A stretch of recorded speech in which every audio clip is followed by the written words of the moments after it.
All right, thank you. Team Toronto, would you like to make your 7-minute presentation? Your time begins now. Thank you. Thank you, honorable judges and moderator. Today we'll be doing mainly 4 things to you under this discussion. The first thing is that we'll present to you the context of this discussion. The second of all, explain to you utilitarianism, which is the main stance that we hold. And then third of all, explain to you how utilitarianism plays under the specific case of COVID-19. And the fourth thing is to provide you 2 counter arguments of both egalitarianism and prioritarianism. Okay, now first of all, going on to the context of this discussion. In the current days, many countries are going under the extreme case of the COVID-19 pandemic, in which hospitals are being piled with patients. Under this situation, there is a limitation of resources, which means that doctors and hospitals need to make the choice of which patients to choose to save. So under this case, there are 3 major ethical theories that plays into this case. First of all, egalitarianism, which means treating everyone the same, basically running a lottery to choose who to save. Second of all, prioritarianism, to save people who are the sickest, who are the most needed. And then third of all, utilitarianism, which is what we hold, is to maximize the benefits under this case, which means to save more people. Firstly, we want to acknowledge the fact that there isn't a single ethical theory that can apply to every single context in terms of evaluating the value of life. We don't think that every single context is one single ethical theory that can be applied. Rather, we're going to specifically talk about this context within a public health crisis like the COVID-19 pandemic, and we're going to explain why it's not only justified to make decisions of one life over the other, but often necessary or morally, or that the state is morally obliged to make decisions of one life over the other in this specific context of COVID-19. So now moving on to explaining why we think that utilitarianism is the most important and key moral principle. This also means that we believe lives that can generally be saved easier and have a bigger possibility of being saved is worth more than saving than someone who is very, very old, very, very fragile, who have many different symptoms that might not just be COVID-19. Okay, let's just talk about why first. We think that in this specific scenario where we're going through an epidemic that is very, very large and it is impacting a lot of society, we think that we shouldn't simply look at the patient as an individual, rather as a society as a whole. So instead of looking at how you overcome this as an individual, we need to consider how we should move forward as a society. Given that, we think that the goal of the hospitals should be to save the most amount of people possible. So this was like saving the person who can be saved, who is like not as weak as other people. So for example, let's just give you a thought experiment of 2 people coming into the emergency room, both of COVID-19 and both who need a ventilator. Unfortunately, there's only 1 ventilator left. One of them is a 70-year-old who also has a lot of other symptoms and has a lot of other diseases, such as cancer or pneumonia or other things like that, along with COVID or along with the coronavirus, compared to where the other person is a 20-year-old who is relatively healthy, but is affected with the coronavirus and therefore is in need of a ventilator. We say that it is justified for us to choose to save the 20-year-old simply because the 20-year-old is able to bring a lot back to society, so they're able to leave the hospital and contribute to society greatly. They're able to help rebuild society and contribute to the economy more than a 70-year-old, but also because the 70-year-old is less likely to be saved. So if we give the ventilator to the 70-year-old, there's still a chance that the 70-year-old will die compared to where the 20-year-old will probably still live. Thus, we say that it is justified to save the 20-year-old, given that they have a bigger possibility of being saved. Because we want to rebuild society, we think that this moral principle allows us to find what is best and save the most amount of people. Here we want to acknowledge that there are alternate principles like prioritarianism, for example, which prioritizes, for instance, the people who are most in need. But we would say that within this specific context, we do not think that this is appropriate and we do not think that this is morally right. So firstly, we would note that our theory of utilitarianism prioritizes saving the most number of lives possible. And given that, given if you believe that every life is inherently equal, we would say that saving the most number of lives then becomes the most important. And this is where we think alternate theories, for example, prioritarianism, are less effective and less morally justified. So for instance, we would say that in this specific context, prioritarianism likely leads to very ineffective allocation of medical resources. For instance, the fact is that if you put a ton of medical resources into someone who is very, very sick and has a very low chance of surviving, we would say that that generally, that is not morally okay, because we think that a lot of other people who would have benefited from the same aid would have been saved otherwise. So we think that specifically within the context of a public health crisis like a pandemic like COVID-19, the general well-being of society should be the priority, and we think that prioritarianism takes away from that. As another counter-argument, some critics may argue that every life, no matter what, worth the same.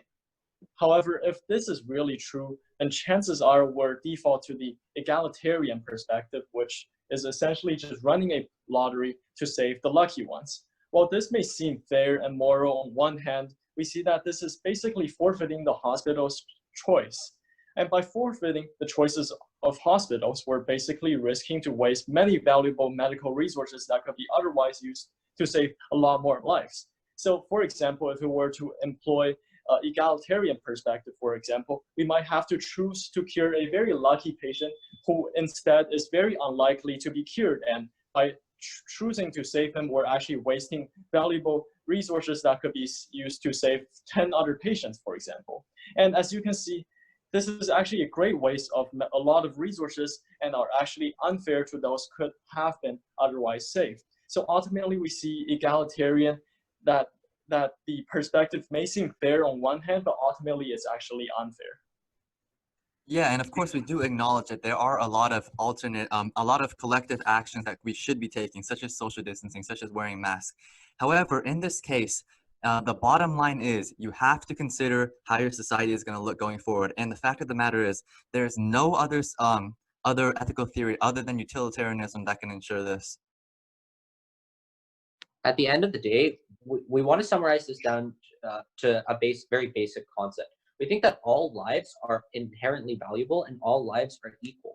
But that doesn't mean that we should resort to options like egalitarianism. Because if all lives are equal, I think the logical conclusion we come to is that utilitarianism, which saves the most lives possible and prioritizes the general well-being, is obviously the correct approach to take here.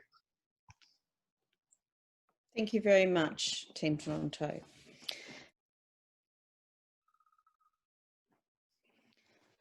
Okay, Sandra Sabina College, would you like to make a presentation for 3 minutes, a commentary, I should say? Your 3 minutes begins now. Thank you.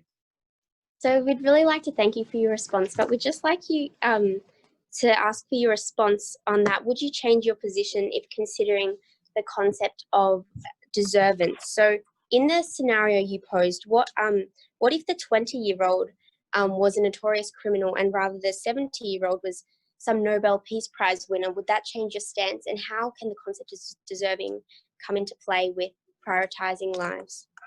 This leads us on to some of the criticisms of utilitarianism, given that you take this stance. It's often seen as quantifying lives. And although you say it values lives by saving the most amount, we question whether referring to people as digits and with Quantifying simply by their age or health.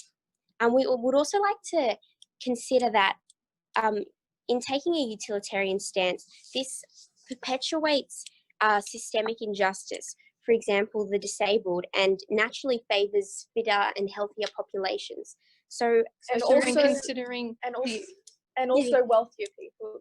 In utilitarian perspective, through this, people who might not have access to healthcare or don't have the ability to quit their job or work from home, and it's just perpetuating this already worsening cycle of disadvantage.